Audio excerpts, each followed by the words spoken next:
Today TV Pedakorapadu. రాష్ట్ర భవిష్యత్తు జనసేనతోనే సాధ్యం. మళ్లీ జగన్ వస్తే రాష్ట్రం అంధకారంలోకి వెళుతుంది. పెదకొరపాడు నియోజకవర్గంలో గడిచిన 4.5 సంవత్సర కాలంలో అధికారాన్ని అడ్డం పెట్టుకొని ఇసుకను మింగేసి కోట్ల రూపాయలు ఖజానాన్ని నింపుకున్నారు. ఎక్కడా లేని విధంగా స్థానిక ఎమ్మెల్యే నంబూరి శంకర్రావు 60 లారీలతో 20 టన్నులు 25 టన్నులు పర్మిట్ ఉన్న లారీల్లో ఏకంగా 50 టన్నుల నుండి 60 టన్నుల ఇసుకను తోలుతూ భారీ ఖజానాన్ని నింపుకున్నారు. లారీ వ్యవస్థనే నమ్ముకుని 1-2 లారీలు తిప్పుకుంటూ జీవనం సాగిస్తున్న లారీ ఓనర్లను కనుమరుగైపోయేలాగా వ్యవస్థను నడిపిస్తూ భారీగా ఖజానాన్ని నింపుకున్నాడు. ఇక అభివృద్ధి విషయానికి వస్తే శంకుస్థాపనలు, శిలాఫలకాల హడావిడి తప్ప అభివృద్ధి అనేది శూన్యం. నేను గెలిచిన వెంటనే అమరావతి బెల్లంకొండ డబుల్ రోడ్డు వేస్తానని చెప్పి ఎలక్షన్ 4-5 నెలలు ఉండగా శంకుస్థాపన చేసి హడావిడి చేస్తున్నారు. ఇక అభివృద్ధి విషయానికి వస్తే శిలాఫలకాలలో శంకుస్థాపనల హడావిడి తప్ప అభివృద్ధి అనేది శూన్యం. ఈ పెదకొరపాడు నియోజకవర్గంలో సరైన రహదారి నియోజకవర్గంలో ఎక్కడా కూడా సరైన రహదారి అనేది లేదు. ఇక అధికారంలోకి రాగానే అమరావతి నుంచి బెల్లంకొండ డబుల్ రోడ్డు వేస్తానని ఎలక్షన్ ముందు చెప్పడం జరిగింది నంబూరి శంకర్రావు గారు.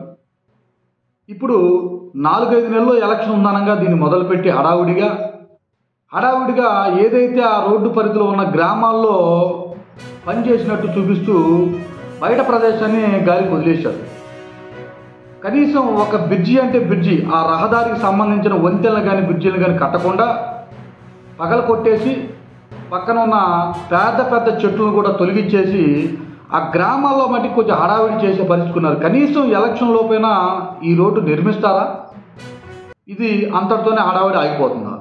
ఇక మాదిపాడు దగ్గర కృష్ణా జిల్లాకు పల్నాడు జిల్లాకు బ్రిడ్జి కడతారని ముఖ్యమంత్రి చేతుల మీద శంకుస్థాపన చేస్తున్నామని చెప్పి ఆ బ్రిడ్జిని కూడా హడావిడి చేసేసి ఇంతవరకు దాన్ని పట్టించుకున్న పాపాన పోలేదు.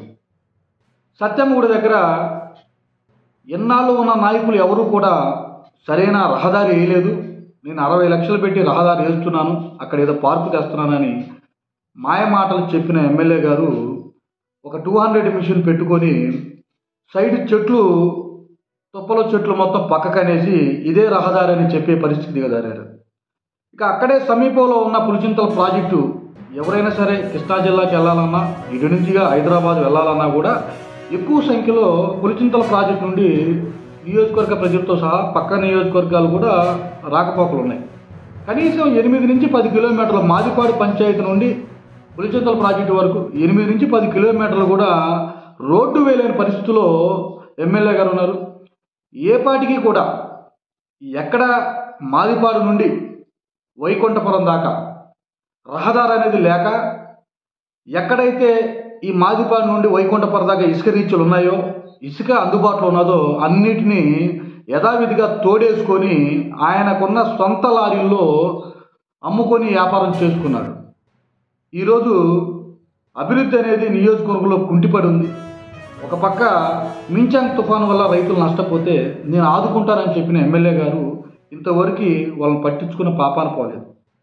సెలెక్ట్ చేసి ఇంతమంది రైతులు, ఇంత పొలం ఆగమైపోయాది, ఇంత పొలం నష్టపోయారు ఇంతమంది రైతులని కనీసం లిస్టులు కూడా ఇవ్వలేని పరిస్థితుల్లో ఈ నియోజకవర్గం నాయకుడు ఎమ్మెల్యే గారు ఉన్నారు. ఖచ్చితంగా జనసేన వైపు, జనసేన తెలుగుదేశం వైపు నియోజకవర్గ ప్రజలు భారీగా ఆలోచనలు ఉన్నాయి. పార్టీలోకి రావటం కోసం ఎక్కువ వైఎస్ఆర్ కాంగ్రెస్ పార్టీ నుండి రావడానికి ప్రయత్నాలు జరుగుతున్నాయి. ఖచ్చితంగా కూడా జనసేన పార్టీలో అందరినీ ఆహ్వానిస్తున్నాం. ఖచ్చితంగా రాష్ట్ర భవిష్యత్తు కానీ నియోజకవర్గ భవిష్యత్తు కానీ ఉండాలి అంటే జనసేన టీడీపీ కలిసి అధికారం రావాలి.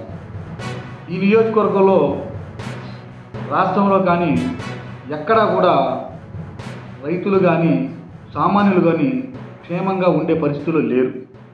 ఖచ్చితంగా ఈ నియోజకవర్గంలో అందరూ కూడా వైసీపీని ఓడించడం కోసం ఎదురు చూస్తున్నారు.